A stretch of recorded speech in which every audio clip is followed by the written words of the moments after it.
Welcome back to MSBS chemistry classes. Dear students, previous lecture में हमने want Hoff factor के बारे में पढ़ा था और उससे रिलेटेड जितने फॉर्मूलाज होते हैं उनको हमने डील किया था, degree of dissociation as well as degree of association. आज हम पढ़ने वाले हैं उन्हीं के आधार पर numericals. Okay, so let's start. देखिए होता क्या है, आपके पास एक क्वेश्चन है, उस क्वेश्चन को समझने की कोशिश करते हैं।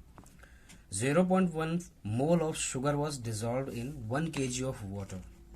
आपको पता है दो चीजें दी है यहाँ पे, एक दिया 0.1 मोल ऑफ शुगर और दूसरी चीज दे रखी है 1 kg ऑफ वाटर। तो इसका मतलब ये हो गया कि इसमें आपको डिस्पर्सन मीडियन और डिस्पर्स्ड फेज दोनों पता करना है। मीडियम होता है जो पहले से प्रेजेंट रहता है और जिसमें कोई सॉल्यूट ऐड होता है। तो यहाँ पर ये बोला गया है 0.1 मोल ऑफ शुगर, इसको हमने ऐड किया है कितने में, 1 kg ऑफ वाटर में ऐड किया हुआ है। हम जानते हैं शुगर का फॉर्मूला कितना होता है, दैट इज C6H12O6। ओके, तो इतनी बातें हमें इस क्वेश्चन से समझ में आ गई। इसके बाद हमें करना क्या है, गिवन लिखना है। सॉल्यूशन करने से पहले आपको ये चीजें पता होनी चाहिए, स्टेप मार्किंग में आपको इनके मार्क्स दिए जाते हैं। तो गिवन में आपके पास जो जो चीजें हैं उन सभी के बारे में लिखें। जैसे आपके पास सॉल्यूशन की मोलालिटी दे रखी है, कितनी मोलल है, दैट इज 0.1 मोलल। तो इसका मतलब हम बोल सकते हैं मोलालिटी ऑफ सॉल्यूशन कितनी दे रखी है बेटा, दैट इज 0.1। और इसके अलावा हम जानते हैं जो KF दे रखा है वाटर के लिए कितना दे रखा है, उसको भी लिख लेते हैं, that is 1.86 okay kelvin kg mole inverse. अब हमें करना क्या है, हमें एक्सपेरिमेंटल वैल्यू जो है डेल्टा टी की वो दे रखी है, वो दे रखी है 0.186 केल्विन। तो आपको डेल्टा TF जो एक्सपेरिमेंटल वैल्यू है जो इन्होंने कैलकुलेट एक्सपेरिमेंटली फाइंड आउट की है वो है आपकी 0.186 केल्विन। ओके, क्योंकि आपके पास मोलालिटी मीन स्मॉल m है, आपके पास KF भी है, डेल्टा TF भी है। आप जानते हैं अगर आप जो डिप्रेशन इन फ्रीजिंग पॉइंट को कैलकुलेट करते हैं तो फॉर्मूला क्या यूज करेंगे आप, that is delta TF equals to KF into M। Okay sorry, delta TF KF की वैल्यू आपकी कितनी दे रखी है यहाँ पे, आपको पता है 1.86 पूरी वैल्यू इसको लिखेंगे 1.86।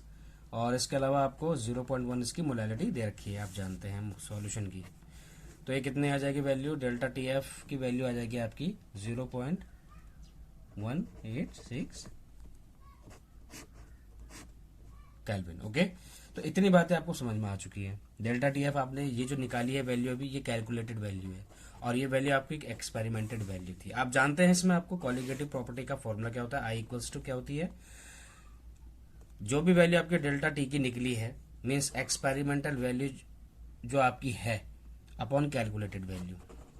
ओके, तो यही तो आपका वांट ऑफ फैक्टर कहलाता है। तो इसको कैसे लिखेंगे आप, एक्सपेरिमेंटेड वैल्यू आपकी है 0.186। ओके, इसके अलावा आपकी जो एक्सपेरिमेंटल वैल्यू है दैट इज 0.186 और दोनों को अगर हम सॉल्यूशन करेंगे तो उसकी वैल्यू कितनी आएगी, 1।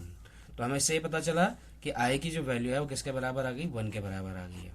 और हम जानते हैं जब I की वैल्यू 1 के इक्वल होती है तो प्रीवियस लेक्चर में हम लोगों ने पढ़ा था कि उस वक्त देयर इज नो डिसोसिएशन और एसोसिएशन, ना डिसोसिएशन हो रहा होगा और ना ही कोई एसोसिएशन हो रहा होगा सॉल्यूट के मॉलिक्यूल्स का। इसका मतलब ये हो गया, हमने ये जाना इस चीज से कि जो आप एक्सपेरिमेंटेड वैल्यू देख रहे थे वो जब 0.1 मोल ऑफ शुगर को ऐड करने पर आई, उससे ये पता चला कैलकुलेट करके कि शुगर का जो है इस 1 kg ऑफ वाटर में 0.1 मोल शुगर अगर हम ऐड करते हैं तो इसमें शुगर ना ही डिसोसिएशन जाता है और ना ही एसोसिएशन शो करता है। ओके, तो हमें ये चीज आपको कंक्लूजन निकालना था, आखिरकार यहाँ हो क्या रहा होगा। ओके, तो हमें समझ में आ गया कि कंडीशन क्या है। अगला क्वेश्चन पता करते हैं। अगला क्वेश्चन दिया है आपको कि कैलकुलेट करना है आपको KCl का amount, calculate the amount of KCl potassium chloride which must be added, इसको ऐड किया जा रहा है, which must be added to 1 kg of water. 1 kg of water में हम KCl का कुछ अमाउंट ऐड कर रहे हैं। तो एक आपको पता चल चुकी है, एक सब्सटेंस ये है और एक दूसरा सब्सटेंस आपके पास ये है। अमाउंट ऑफ KCl को ऐड किया जा रहा है 1 kg ऑफ वाटर में। तो इसका आप डायग्रामेटिक रिप्रेजेंटेशन शो करेंगे तो कुछ इस तरीके से आपको मिलेगा। कि आप इसमें कुछ अमाउंट, और उस अमाउंट को हम मान के चलते हैं एम अमाउंट ऑफ KCl जो है आप इसमें ऐड करना चाह रहे हैं, और ये आपके पास 1 kg ऑफ क्या है, वाटर रखा हुआ है। ओके, अब वो कहना क्या चाह रहा है इसके आगे क्वेश्चन में, वही कहना चाह रहा है कि जैसे हम इसको ऐड करते हैं KCl को कुछ अमाउंट 1 kg ऑफ वाटर में, तो आपका जो फ्रीजिंग पॉइंट होता है, so that the freezing point is depressed by 2 kelvin. Freezing point 2 kelvin से क्या हो जाए, घट जाए। ओके, इसका मतलब अगर पहले 4 डिग्री पे सॉल्वेंट फ्रीज हो रहा था, तो अब उसमें 2 केल्विन का और डिप्रेशन आएगा। इसका मतलब अब वो 2 KCl ऐड करने के बाद 2 केल्विन में, 4 में से 2 माइनस करेंगे तो 2 केल्विन में अब वो क्या होगा, फ्रीजिंग अपना शो करेगा। तो इसी को बोला गया depress, so that freezing point is depress by 2 kelvin. Okay, अब इन्होंने बोला गया आपसे कि एज्यूम करो, एज्यूम दैट KCl अंडरगोज, क्या करता है KCl जब हम सॉल्यूशन में ऐड करते हैं, डिसोसिएशन या association, so that KCl undergoes complete dissociation. क्योंकि KCl जो है 2 हिस्सों में टूटता है, आपने एक्सपेरिमेंट के थ्रू समझा था। कैसे, आप जानते हैं KCl को हम कैसे लिखते हैं, KCl K पॉजिटिव और Cl नेगेटिव में टूटता है, आपके पास 2 आयन का फॉर्मेशन करता है, ये हम जानते हैं। इन्होंने KF की वैल्यू दे रखी है वाटर के लिए, KF की वैल्यू वाटर के लिए दे रखी है, कितनी होती है, एज इट इज, जैसा प्रीवियस क्वेश्चन में था, kg मोल इनवर्स। ओके, तो आपको ये सारी वैल्यूज को पुट करनी है और इसके बाद आपको इसका फॉर्मूला लगाना है। तो ये भी बहुत आसान क्वेश्चन है, इसको समझते हैं। आपसे बोला गया है कि कुछ अमाउंट जो है KCl का ऐड किया जा रहा है 1 kg ऑफ वाटर में।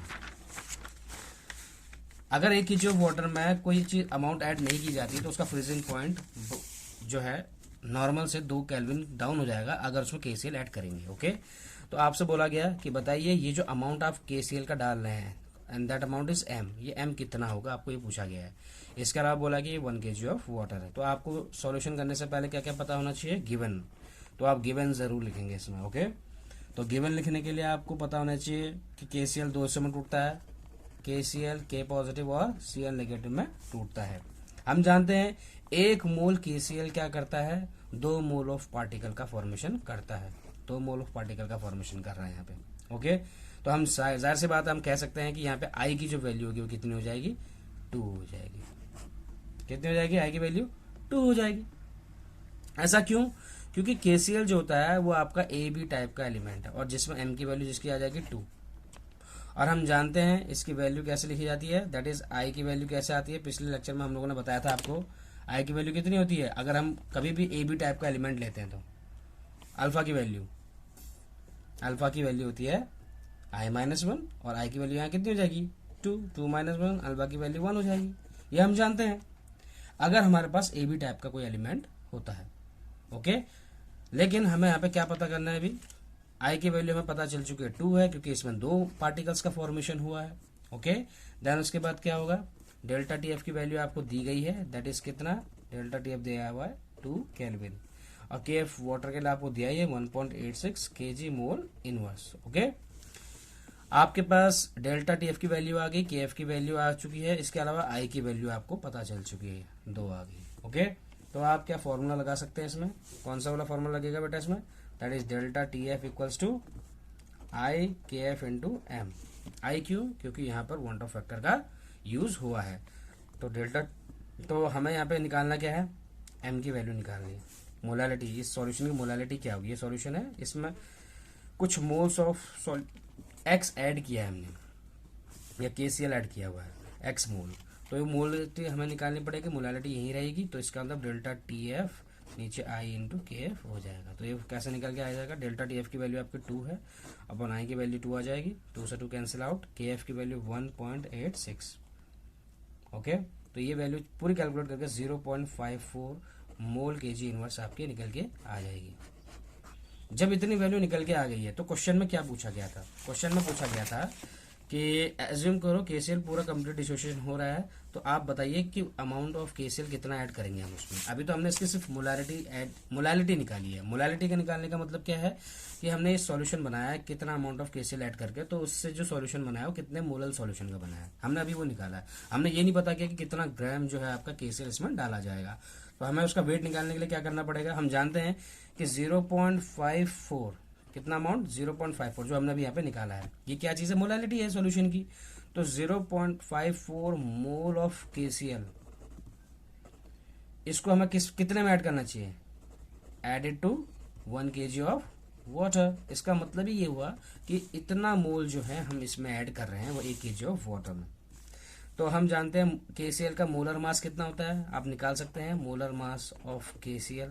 कैसे निकलेगा, पोटेशियम को इस तरीके ऐड करने के बाद 39 होता है, इसका 35.5 होता है, तो ये वैल्यू निकल के आती है 74.5, जो पिछले लेक्चर में हमने एग्जांपल दिया था। ओके, 74.5 इसकी वैल्यू निकल गई मोलिकुलर मास की। अब आपको करना क्या है, आप जानते हैं मोल्स आपको पता है ही कितने मोल्स है, तो N की वैल्यू आपको पता है 0.54, और आप जानते हैं MB की वैल्यू आपने निकाल ली, वो कितनी है 74.5। आपको निकालना क्या है, कितना वेट इसमें गया है, कितना इसका मास लिया गया, दैट इज WB निकालना है आपको। तो आप जानते हैं NB का फॉर्मूला कैसे होता है, हम जानते हैं NB इक्वल्स टू होता है WB अपॉन MB। हम जानते हैं हमें WB निकालना है, यही रहेगा, तो NB का इंटू हो जाएगा किससे, MB से। NB की वैल्यू ये रही देखिए 0.54, और इसको मल्टीप्लाई कर देंगे किस चीज़ से, ये हो जाएगा 74.5 से इसका मल्टीप्लिकेशन करेंगे, और ये वैल्यू 40.23 ग्राम निकल के आ जाएगी। और इतना जो ग्राम होगा आपका इस सॉल्यूशन में, जो कि आपका 1 kg ऑफ वाटर है उसमें ऐड किया जाएगा, that is 40.23 gram of KCl when added to 1 kg of water, the molar solution will come ups to that is 0.54 molar solution, ये भी हम कह सकते हैं। तो इतनी बातें आपको समझ में आ गई कि क्वेश्चन कैसा आता है, उसको डील कैसे किया जाता है। चलिए नेक्स्ट क्वेश्चन की ओर बढ़ते हैं। थर्ड क्वेश्चन देखिए, बोर्ड एग्जाम में जितने भी आपके क्वेश्चंस बनते हैं इस चैप्टर से, सबसे ज्यादा क्वेश्चन जो आपका डिप्रेशन इन फ्रीजिंग पॉइंट से बनते हैं, एलिवेशन इन बॉइलिंग पॉइंट से, और कुछ क्वेश्चंस होते हैं जो आपके हेनरीज लॉ से अभी आ जाते हैं, और इसके अलावा आपका ये जो वांट ऑफ फैक्टर है उनसे एक रिलेटेड क्वेश्चन आता ही आता है। ओके, तो आप इसकी जितनी ज्यादा प्रैक्टिस करेंगे उतना आपको समझ में आएगा। एक क्वेश्चन और देख लेते हैं। एक सब्सटेंस है X, सब्सटेंस X जिसका मोलर मास दे रखा है आपको, और वो है आपका 94। ये बोल रहा है कि एसोसिएट हो रहा है, एसोसिएट एज, इस तरीके से एसोसिएशन इसका दिख रहा है कि ये पहले 2x था, अभी x2 हो चुका है। कब हुआ ऐसा, जब इसको डिसॉल्व किया गया, when dissolved in carbon tetrachloride CCl4 में जब इसको डिसॉल्व किया गया X सब्सटेंस को, जिसका मॉलिक्यूलर मास 94 है, तो उसकी जो प्रोसेस हुई कुछ इस तरीके से हुई। यदि आपको ये प्रोसेस समझ में आ गई है देखकर, तो इसका मतलब आप इस क्वेश्चन को डील कर सकते हैं, क्योंकि इस प्रोसेस को देखने के बाद आप ये पता कर सकते हैं कि इसका एसोसिएशन हो रहा है या डिसोसिएशन हो रहा है। ओके, डिसॉल्व इन CCl4 में अगर बोला जा रहा है यदि 10 ग्राम ऑफ X को हम लोगों ने डिसॉल्व किया है, is dissolved in 2 kg of CCl4, इसका मतलब क्या है, यहाँ पर समझ लेते हैं डायग्राम के थ्रू। आपके पास एक बीकर है जिसमें आपके पास 2 kg ऑफ क्या है, CCl4 है। ओके, और इसमें आप क्या ऐड कर रहे हैं, इसमें आप X सब्सटेंस ऐड कर रहे हैं जिसका मॉलिक्यूलर मास 94 है, और इसका कितना ग्राम ऐड कर रहे हैं, आप इसका ग्राम ऐड कर रहे हैं 10 ग्राम। तो आपने 10 ग्राम किसका ऐड किया, X का ऐड किया है 2 kg CCl4 में। ओके, तो ये पूछना क्या चाह रहे हैं, जो फ्रीजिंग पॉइंट है ऐड करने के बाद, the freezing point lowered by 1.08 degree Celsius से वो फ्रीजिंग पॉइंट जो है उसका क्या हो गया, डिक्रीज हो गया। और इसने KF वाटर के लिए CCl4 के लिए दिया ही है सॉल्वेंट के लिए, that is 31.8 kelvin kg mole inverse, ये इसकी यूनिट होती है। ओके, अब आपसे पूछा क्या है, बोला गया है कैलकुलेट कीजिए association of, degree of association पूछा गया है। ओके, डिग्री ऑफ एसोसिएशन किसका, ऑफ X को डिसॉल्व किया जा रहा है। क्वेश्चन को ठीक से समझ में आ गया होगा आपको। एक बीकर है जिसमें आपका 2 kg CCl4 ऐड किया गया है, और CCl4 ऐड करने पर 10 ग्राम X सब्सटेंस को डाल दिया गया जिसका मॉलिक्यूलर मास 94 दिया गया है।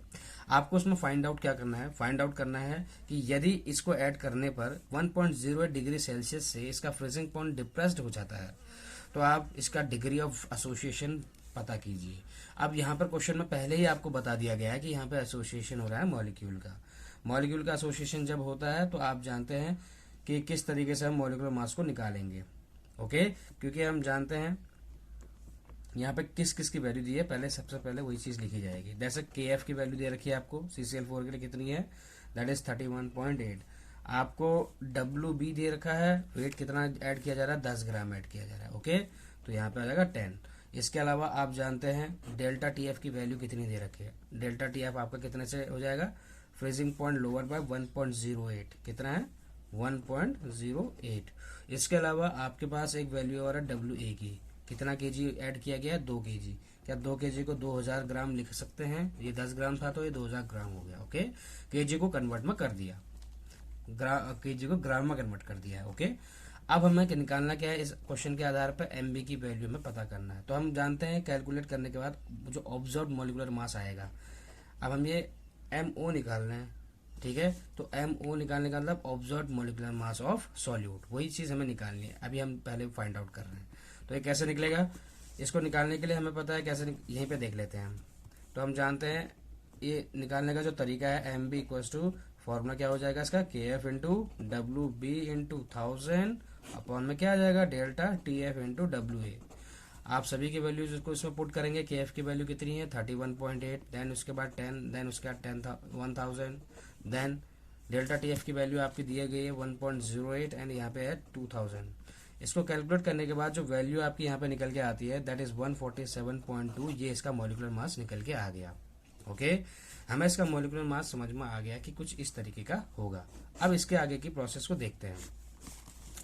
जब आपका मॉलिक्यूलर मास निकल के आ गया है, वो भी ऑब्जर्व्ड मॉलिक्यूलर मास है। ओके, अब हम वॉन हॉफ फैक्टर को कैलकुलेट करते हैं। वॉन हॉफ फैक्टर होता क्या है, हम जानते हैं नॉर्मल मॉलिक्यूलर मास जो भी होगा MN से इंडिकेट करता है अपॉन ऑब्जर्व्ड मॉलिक्यूलर मास। तो क्या हम इसको ऐसे लिख सकते हैं, नॉर्मल मॉलिक्यूलर मास उसका कितना दिया गया था आपका, दैट इज 94। ओके, और जो हमने ऑब्जर्व किया है ये मॉलिक्यूलर मास जो हमने निकाला अभी, वो कितना निकला है 147.2। इसको कैलकुलेट करने के बाद जो वैल्यू निकल के आई है दैट इज 0.638। मीन्स आई की वैल्यू आपकी कितने निकल के आई, 0.638। क्या हम इस वैल्यू को देखते हुए ऐसा कह सकते हैं कि ये इट इज लेस देन 1, ये वैल्यू 1 से लेस है। जब वैल्यू लेस देन 1 होती है तो इसका मतलब हमें क्या समझ में आया कि वहां पर एसोसिएशन होता है।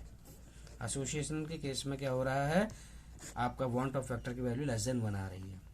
इसके बाद हमें निकालना क्या है, डिग्री ऑफ डिसोसिएशन, जिसका फॉर्मूला है alpha equals to I minus 1 upon 1 M minus 1, ये इसका फॉर्मूला है। ओके, एक ये फॉर्मूला, या तो आप डायरेक्ट इसमें रख सकते हैं इस वैल्यू को, जैसे यहाँ पे लिखा गया है M I minus 1 upon 1 minus M। इसमें आप वैल्यू को पुट कर सकते हैं। वैल्यू पुट करने के बाद जो भी वैल्यू आपको निकलेगी वो आपका क्या होगा, आंसर होगा। तो ये वैल्यू कैसे निकली देखते हैं। हम जानते हैं अल्फा की वैल्यू, M की वैल्यू कितनी है आप जानते हैं, M की वैल्यू निकालनी पड़ेगी आपको। ओके, और ये चीज क्या है आपके पास, X सब्सटेंस है और X सब्सटेंस का 94 है। हम जानते हैं क्योंकि ये डाइमराइजेशन प्रोसेस हो रही है यहाँ पे। आप जानते हैं M की वैल्यू यहाँ निकालने के लिए हमें ये समझना पड़ेगा कि कहीं पे जब एसोसिएशन होता है तो वहाँ डाइमर फॉर्मेशन होता है। मीन्स अगर ये मॉलिक्यूल यहाँ पर अगर एक पार्टिकल है किसी मॉलिक्यूल का, तो यहाँ पे 2 पार्टिकल्स उस मॉलिक्यूल के होंगे और उनके बीच में होने का कारण क्या कहलाएगा, डाइमर फॉर्मेशन। इसका मतलब ये है, कह सकते हैं हम लोग, यहाँ पे हमारे पास मॉलिक्यूल के जो पार्टिकल्स होंगे कितने होंगे, 2। तो M की वैल्यू यहाँ पे कितनी आ जाएगी, 2। तो 2 वैल्यू रखेंगे, I माइनस 1, आई की वैल्यू आपकी 0.638 आई, माइनस 1 करेंगे आप इसको इसमें से। ओके, और अपॉन में क्या आ जाएगा 1 माइनस M की वैल्यू 2। और आप कैलकुलेट जब इसकी वैल्यू करोगे तो निकल के आएगी 0.724। इसका मतलब अगर इसको आप इसका डिग्री ऑफ डिसोसिएशन का परसेंटेज पूछेगा तो इसको 100 से मल्टीप्लाई कर देंगे और इसकी वैल्यू 72.4% जो है इसका डिसोसिएशन होगा। इससे हमें ये पता चला कि इस सॉल्यूशन में जो हमने 10 ग्राम X को ऐड किया था तो ये लगभग इसका 72.4% जो होगा पूरी तरीके से एसोसिएट हो जाएगा मॉलिक्यूल। ओके, पूरे मॉलिक्यूल एसोसिएट नहीं होंगे, थोड़े मॉलिक्यूल एसोसिएट हो जाएंगे। तो ये था आपका तीसरे टाइप का क्वेश्चन। नेक्स्ट क्वेश्चन देखते हैं, वो भी आपके एग्जाम पॉइंट ऑफ व्यू से काफी इंपोर्टेंट है। एक्चुअली ये जो क्वेश्चन आपका रोड के एंट्रेंस एग्जाम में पूछा गया था, उसको देख लेते हैं। चौथा क्वेश्चन, आपसे बोला गया है एक डेसीमोलर सॉल्यूशन है, a decimolar solution of potassium ferrocyanide, potassium ferrocyanide, जिसका टेम्परेचर दे रखा है at 300 kelvin is 50% almost 50% dissociated. Okay, पूछा गया है कैलकुलेट ऑस्मोटिक प्रेशर,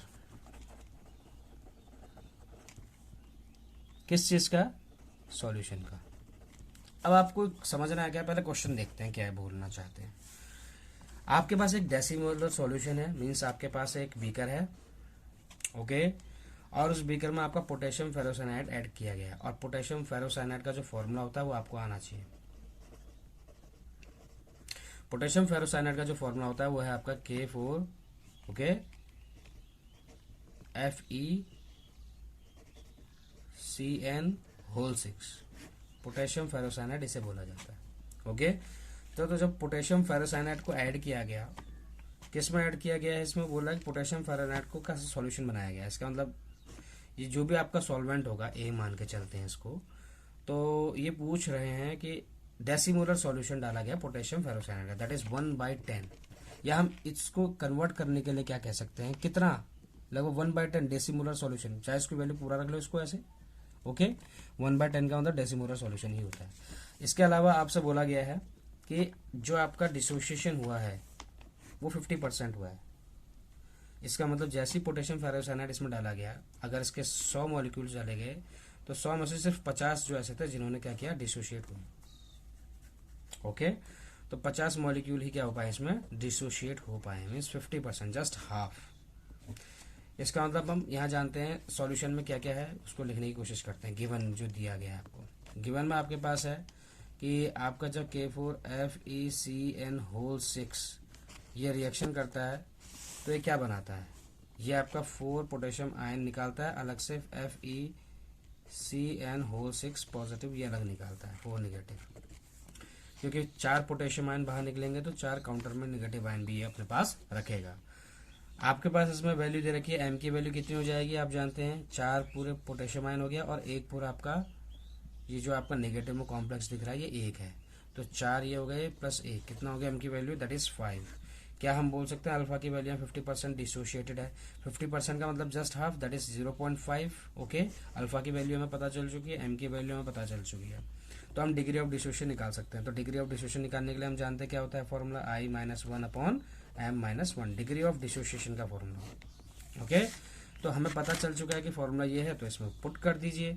तो अल्फा की वैल्यू कैसे निकल के आएगी, हम जानते हैं अल्फा की वैल्यू 0.5 दी गई है, इक्वल्स टू में I-1, दैट इज आई की वैल्यू कितनी दे रखी है, निकालनी है हमें, तो I-1/5-1, और ये वैल्यू जो निकल के आएगी आपकी I-1, क्योंकि I-1 ही रहेगा, ये वैल्यू इससे इंटू हो जाएगी, तो ये वैल्यू कितनी हो जाएगी, 4 × 0.5, क्योंकि 5-1 4 हो जाएगी, तो यहाँ से वैल्यू निकल के आ जाएगी I की 3, ओके। तो 5 4 से 20, ये वैल्यू 2 हो जाएगी, और ये -1 है तो उधर जाके प्लस हो जाएगी, तो 3 वैल्यू इसकी आ गई। आई की वैल्यू 3 आ चुकी है। अब इसके बाद हमें निकालना क्या है, कैलकुलेशन ऑफ ऑस्मोटिक प्रेशर, पाई, और हम पाई का फॉर्मूला जानते हैं, पाई इक्वल्स टू ICRT जरूर। तो पाई की वैल्यू कैसे निकाल सकते हैं ऑस्मोटिक प्रेशर के लिए, हम जानते हैं यहाँ पे कंसंट्रेशन डेसीमोलर सॉल्यूशन दिया है तो 1/10 दे रखा है, इसका अंदर मोल लीटर इनवर्स में होगा ये। इसके अलावा आपको आर की value 0.082 litre atmosphere kelvin inverse mole inverse ये आपका दे रखा है गिवन में, ओके, आर की वैल्यू, और आर जो होता है यूनिवर्सल गैस कॉन्सेंट्रेटर, और टेम्परेचर आपको दिया ही गया है 300 केल्विन। तो आप इसमें वैल्यू पुट करेंगे, आई की वैल्यू आपकी आई है 3 × 1/10, सी की वैल्यू, आर की वैल्यू 0.082 और इनटू में इसके बाद आपका 300 केल्विन। इस पूरे क्वेश्चन को सॉल्व करने के बाद जो वैल्यू आएगी 7.38 atmospheric pressure, that is osmotic pressure, इतना ऑस्मोटिक प्रेशर की वैल्यू जो है आपकी लगेगी इसमें। और इस सॉल्यूशन का जो ऑस्मोटिक प्रेशर होगा इस सॉल्यूशन का, वही ऑस्मोटिक प्रेशर हमने वैल्यू निकाली है। तो इससे हमें पता चल जाएगा कि ये सॉल्यूशन आइसोटोनिक है, हाइपरटोनिक है या हाइपोटोनिक सॉल्यूशन है, किसके साथ, उस पोटेशियम फेरोसाइनाइड के सेल कंटेंट के साथ, ओके। तो ये डिफरेंट टाइप का क्वेश्चन था एक। एक अलग क्वेश्चन और है, उसको भी करने की कोशिश करते हैं। आपके पास एक सॉल्यूशन दे रखा है, ओके, वो हुआ क्या, कैल्शियम नाइट्रेट का सॉल्यूशन है, तो उसको करने की कोशिश करते हैं। 5वां क्वेश्चन देखिए, होता क्या है कि आपने क्या किया है, एक क्वेश्चन बोला गया कि the degree of dissociation calcium nitrate के लिए दिया गया है आपको, और किस में दिया गया है, इन डाइल्यूट एक्वस सॉल्यूशन। और एक्वस सॉल्यूशन किस चीज़ का बनाया गया है, कंटेनिंग 7 ग्राम ऑफ सॉल्ट पर 100 gram of water at 100 degree Celsius, ऐसा बोल, और जिसकी 70% डिसोशिएट हुआ है, ऐसा बोलना चाह रहे हैं। इसका मतलब आपके पास एक बीकर है, इस बीकर में आपने कैल्शियम नाइट्रेट डाला है और डिग्री ऑफ डिसोशिएशन पूछा गया है कैल्शियम नाइट्रेट का, कि जब इसको ऐड करेंगे तो ये लगभग 70% डिसोशिएट हो रहा है, ये 70% डिसोशिएट हो चुका है कैल्शियम नाइट्रेट, ओके। लगभग इसका 7 ग्राम लिया गया और लगभग हर 100 ग्राम में वाटर के ये कंडीशन हो रही है, और जिस वक्त टेम्परेचर आपका 100 डिग्री सेल्सियस है, कंडीशन ये दी गई है। आपको और निकालना क्या है, ये बोल रहे हैं कि if vapour pressure of water, water का जो वेपर प्रेशर है 100 डिग्री सेल्सियस पे वो 760 mm है, तो कैलकुलेट कीजिए किस चीज का वेपर प्रेशर ऑफ सॉल्यूशन। इसने पहले बता दिया है, प्योर सॉल्वेंट का वेपर प्रेशर ऑफ वाटर ये ए है, इसका अंदर आपको यहाँ पे वैल्यू किस चीज की दे रखी है, पी नॉट की वैल्यू दे रखी है, तो पी नॉट की वैल्यू कितनी है, 760 दे रखी है, देखिए, ओके। प्योर सॉल्वेंट के लिए आपको निकालना किसके लिए है, पी के लिए निकालना है, आपको पी की वैल्यू निकालनी है, ओके। मतलब पी नॉट ए की वैल्यू दे रखी है और आपको पी ए की वैल्यू निकालनी है, ओके। या हम बोल सकते हैं नॉर्मली पी नॉट की वैल्यू दे रखी है और पी की वैल्यू निकालनी है, सॉल्यूशन के लिए पी इंडिकेट किया जाता है, ओके। और बाकी की जितनी वैल्यूज दे रखी है सबको हम लिखने की कोशिश करते हैं। आप जानते हैं अकॉर्डिंग टू क्वेश्चन सॉल्यूशन जब हम करते हैं तो गिवन सब कुछ लिखते हैं, तो हमें पता है कि जो कैल्शियम नाइट्रेट होगा CaNO3 होल ट्वाइस, वो 2 हिस्सों में टूटेगा, कैल्शियम 2 पॉजिटिव आयन और ट्वाइस नाइट्रेट आयन के रूप में। ये 1 है और ये कितने हैं, 2 हैं, तो m की वैल्यू हम यहाँ से क्या लिख सकते हैं, 3, हमें पता चल चुका है। तो डिग्री ऑफ डिसोसिएशन अल्फा की वैल्यू कितनी है, 0.7, क्योंकि ये 70% डिसोशिएट हो चुका है, तो 70% का मतलब भी क्या होता है, देखिए, इसका मतलब होता है 0.7, तो अल्फा की वैल्यू हमारे पास 0.7 है, हमारे पास m की वैल्यू भी आ गई है 3, ओके। तो यहाँ एक साथ लिख लेते हैं, m की वैल्यू 3 है, तो हम क्या निकाल सकते हैं यहाँ से i की वैल्यू, हम जानते हैं अल्फा की वैल्यू क्या होती है, i-1 अपॉन m-1, किस चीज़ के लिए, डिग्री ऑफ डिसोशिएशन के लिए, क्योंकि यहाँ डिसोशिएशन हो रहा है। तो i-1 m-1 करके वैल्यू जब निकलेगी इसकी, तो अल्फा की वैल्यू पुट कीजिए 0.7, ये आ जाएगी i-1 और m की वैल्यू 3-1, तो ये वैल्यू पूरी निकाल के कैलकुलेट की गई है, जो i की वैल्यू आई है आपकी 2.4, ये आपकी i की वैल्यू आई है 2.4। अब आप जानते हैं यहाँ वेपर प्रेशर की बात की है, तो relative lowering of vapour pressure की अगर बात की है तो उसका फॉर्मूला भी लिख देते हैं, relative lowering of vapour pressure, इसका फॉर्मूला होता है आपका P not a minus P A upon P not a, और जो जाई बी के बराबर होता है, आई जाई बी बोलते हैं जिसको, और हम जानते हैं जाई बी का फॉर्मूला क्या होता है, वो होता है आपका W B upon M B upon W A upon M A, यही होता है, क्योंकि यहाँ पर जाई बी में जो नीचे W B by M B होता है वो बहुत छोटा होता है, क्वांटिटी में कम होता है W A by M A से, इसीलिए उसको नेग्लेक्ट किया जाता है। तो क्या हम यहाँ पर पी नॉट की वैल्यू जानते हैं, पी नॉट की वैल्यू 760 mm है, ओके। हमें पी ए निकालना है, उसकी वैल्यू पता नहीं है, हमें डब्ल्यू बी पता है कितना दे रखा है, 7 ग्राम दे रखा है, देखिए 7 ग्राम इसमें ऐड किया जा रहा है, ओके। इसके अलावा हमें डब्ल्यू ए की वैल्यू कितने में ऐड किया जा रहा है, 100 ग्राम में ऐड किया जा रहा है। इसके अलावा क्या क्या वैल्यू दे रखी है, एम बी की वैल्यू हम जानते हैं, एम बी कैसे निकलेगा, एम बी है कैल्शियम नाइट्रेट, तो एम बी कैल्शियम नाइट्रेट की वैल्यू निकालेंगे तो क्या निकलेगा, ये होगा आपका, जैसे कैल्शियम का होगा 40 प्लस ये पूरा ट्वाइस है, तो इसको NO3, नाइट्रोजन 14 होता है, ऑक्सीजन का 16 होता है, इंटू 3 करेंगे तो ये वैल्यू निकल के आ जाएगी आपकी 16 से 48, ओके। तो 48 और 14 ऐड करेंगे 62, ऑलमोस्ट 62 के बाद इंटू कर देंगे इससे, तो ये वैल्यू निकल के आ जाएगी आपकी 164। आपके पास एम बी की वैल्यू 164 आई, और एम ए की जो वैल्यू है वाटर, उसको तो आसान है निकालना, that is hydrogen 1 into 2 plus 16 that is equals to 18। हमारे पास सभी वैल्यूज निकल के आ गई। अब आपको करना क्या है, फॉर्मूला पुट करना है। और फॉर्मूला कौन सा पुट करना है आपको? Formula relative lowering of vapour pressure put करना है। तो देखिए कैसे होगा ये हो जाएगा आपका 760, क्योंकि पी नॉट की वैल्यू दे रखी है, minus P A upon 760 equals to में क्या आएगा, आई की वैल्यू कितनी निकली है अभी हमारी 2.4, आई इंटू करना है ना मैं, और जाई बी की value W B upon M B. W B कितना है हमारा, डब्ल्यू बी दिया गया है 7, एम बी की वैल्यू कितनी दे रखी है, दैट इज 164। इसके अलावा W A upon M A, ऊपर एम ए आ जाएगा, तो एम ए की वैल्यू कितनी दे रखी है, यह है 18, ओके। और नीचे क्या जाएगा, 100 से मल्टीप्लाई करेंगे इसको। तो हमें इतनी बातें पता चल चुकी हैं, तो इससे क्या हो जाएगा, वैल्यू निकल के आ जाएगी। तो ये जो टोटल वैल्यू निकल के आएगी 14.01, ये वैल्यू है आपकी पी ए की value, means vapour pressure of solution दिया गया है। आप जानते हैं वेपर प्रेशर ऑफ सॉल्यूशन 14.01 निकल के आया हमारा, ओके। 14.01 नहीं, इसकी जो वेपर प्रेशर की वैल्यू आई है दैट इज 746 mm आई है। इस सभी को कैलकुलेट करने के बाद आप जानते हैं पी नॉट की वैल्यू 760 है और पी की वैल्यू आपकी 746 है। यहाँ पर ये आपका सॉल्यूशन है और ये आपका क्या है, प्योर सॉल्वेंट है, ओके, प्योर सॉल्वेंट। तो आप देख रहे हैं प्योर सॉल्वेंट का जो वेपर प्रेशर था वो 760 था। 760 का मतलब ये हो गया कि ज़्यादा था, और 746 के कंपेरेटिवली। इसका मतलब हमने जो ऐड किया है सॉल्यूशन में कैल्शियम नाइट्रेट, उसकी वजह से लोअरिंग इन वेपर प्रेशर हमें देखने को मिला है। और लोअरिंग इन वेपर प्रेशर का मतलब यही है कि आपने जब कैल्शियम नाइट्रेट मीन्स बी ए में ऐड करने की कोशिश की तो ए और बी का इंटरेक्शन होने लग गया। जब ए और बी का इंटरेक्शन होगा तो लेस मॉलिक्यूल्स वेपर में आएंगे, जिससे उसकी क्वालिटेटिव प्रॉपर्टी में भी कमी आ जाएगी, ओके। तो इससे हमें ये पता चलता है कि प्योर सॉल्यूशन का जो वेपर प्रेशर है वो कैसा है, प्योर सॉल्वेंट का वो ज़्यादा है as compare to solution. So students, आज हम लोगों ने इसके बेस पर न्यूमेरिकल्स लगाए जितने भी वॉन्ट ऑफ फैक्टर से रिलेटेड आ सकते थे। आई होप कि आपको समझ में आया होगा। आप एनसीईआरटी के न्यूमेरिकल्स ज़रूर लगाएं। एनसीईआरटी के न्यूमेरिकल्स आपके बोर्ड एग्जाम में देखने को कई सारे मिलते हैं, और एग्जाम एनसीईआरटी के अंदर का आता है, बाहर से कुछ नहीं आता। अच्छे से रिवाइज कीजिए जो भी आज पढ़ाया है, और नेक्स्ट लेक्चर में हम और न्यूमेरिकल्स करेंगे जितने भी हमारे छोटे पार्ट्स हैं। Till then keep doing work hard.